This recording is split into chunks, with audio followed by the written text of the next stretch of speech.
السلام علیکم۔ آج ہم سورہ بقرہ کی فضیلت کے حوالے سے بات کریں گے۔ ویسے تو اس کی فضیلت پہ اگر بات کریں تو بہت لمبی چوڑی ویڈیو بن جائے گی، جو کہ ہمارا مقصد نہیں ہے، تو چیدہ چند چیزیں آپ کے سامنے پیش کریں گے۔ اس کو سورہ بقرہ اس لیے کہا جاتا ہے کہ بیسیکلی اس میں گائے کا ذکر کیا گیا ہے، تو اس وجہ سے اس کو سورہ بقرہ کہا جاتا ہے۔ اور اس کا مزید اس میں کافی ایسی چیزیں موجود ہیں جو جادو و جنات کو بہت زیادہ تکلیف دیتی ہیں، جیسے کہ اس کے اندر ایک آیت ہے جسے آیت الکرسی کہا جاتا ہے۔ اب اس آیت کی فضیلت یہ ہے کہ تمام قرآن مجید کی آیات میں سے سب سے افضل آیت اسی کو کہا جاتا ہے، اور اس کی فضیلت بہت زیادہ ہے، اور جنات کو، شیاطین کو اس سے بڑی تکلیف ہوتی ہے اس آیت سے۔ اسی طرح اس کی فضیلت کی ایک اور بڑی وجہ یہ بھی ہے کہ اس کے اندر آخری دو آیات جو اتاری گئی ہیں اس کے بارے میں کچھ روایات ہے کہ جو انسان کی زندگی، یعنی کہ آدم علیہ السلام سے بھی پہلے کی وہ اللہ کے ہاں وہ موجود تھی، اور بہت پرانی اس کی تاریخ ہے۔ اور پھر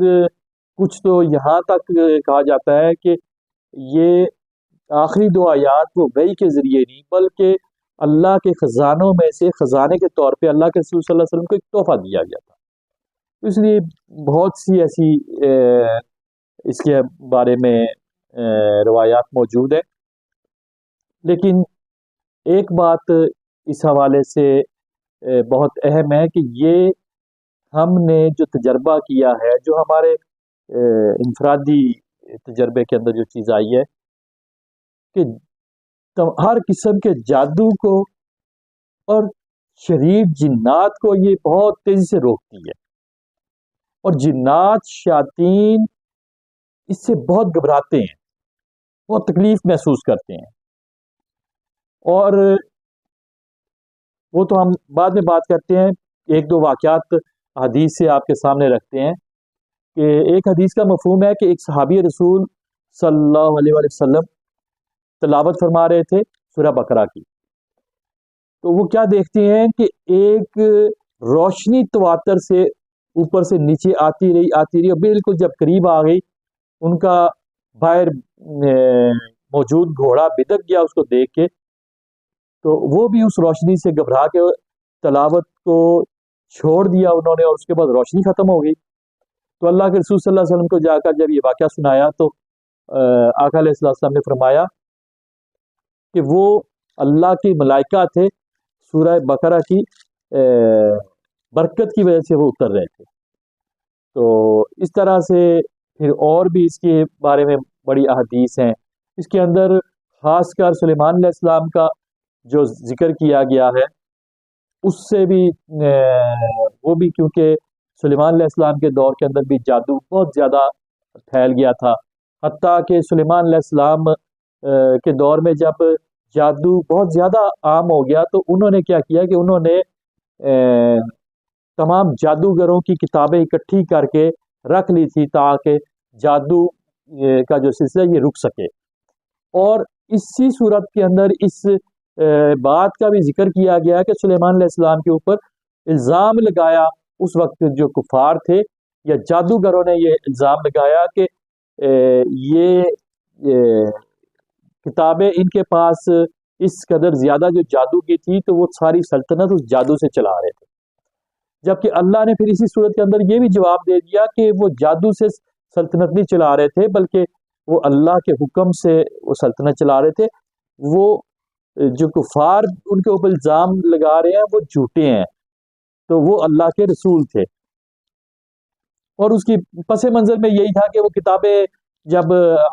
سلیمان علیہ السلام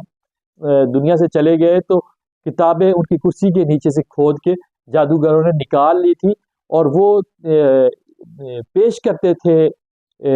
سلیمان علیہ السلام کے خلاف۔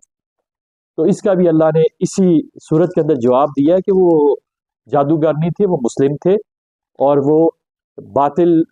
پرست نہ تھے بلکہ یہ ان کے اوپر ایک الزام ہے، وہ اللہ کے نبی تھے۔ تو اسی طرح اس صورت کے اندر ایک واقعہ ہے، لیکن وہ کیونکہ ویڈیو لمبی ہو جائے گی اس لیے ہم اس کو تھوڑا کلوز کرتے ہیں۔ تو اس کی فضیلت کے حوالے سے اللہ کے رسول صلی اللہ علیہ وسلم کی ایک حدیث کا مفہوم ہے، فرمایا کہ سورہ بقر کی تلاوت اپنے گھر کے اندر کیا کرو، گھر کو قبرستان مت بناؤ۔ تو ایک یہ کہا گیا، پھر اس کی برکت کی طرف اشارہ کرتے ہوئے ایک لمبی حدیث کا کچھ مفہوم ہے کہ سورہ بقر کی تلاوت کیا کرو، اس کا توڑ باطل پرست لوگوں کے پاس نہیں ہے، یعنی کہ جادوگروں کے پاس اس کا توڑ نہیں ہے۔ تو یہ بھی اس کی فضیلت کے حوالے سے بات کی جاتی ہے۔ تو پریکٹیکل بھی ہم نے دیکھا ہے کہ ہم نے ایسے ایسے لوگوں کا علاج کیا ہے کہ جو مایوس ہو چکے تھے، تنگ آ چکے تھے ہر طرف اپنے علاج معالجے کے لیے، تو پھر ہم نے سورہ بقر کی طرف انہیں لایا، اور جب شروع کروایا، پھر جب تواتر سے ان کو ہم نے اس طرف لگا دیا، اور اللہ کے احسان کے ساتھ، اللہ کی رحمت کے ساتھ اللہ نے ان کو شفا دے دی۔ اور اس میں مزید کچھ اور چیزیں بھی میں ذکر کروں گا۔ سمپل سورہ بقرہ کی تلاوت کرنے سے زیادہ بہتر ہے کہ جب ہم اسے تلاوت کریں تو اس کو ترجمہ کے ساتھ لازمی کر لیں، تاکہ ہمیں اس کے اندر موجود جو واقعات، جو احکامات ہیں، ان کے بارے میں بھی ہمیں کچھ نہ کچھ نالج ہوتا رہے۔ تو باقی انشاءاللہ تعالی مزید اس پہ گفتگو پھر کسی نشست میں کریں گے۔ آج کے لیے اتنا انشاءاللہ تعالی۔ السلام علیکم ورحمۃ اللہ وبرکاتہ۔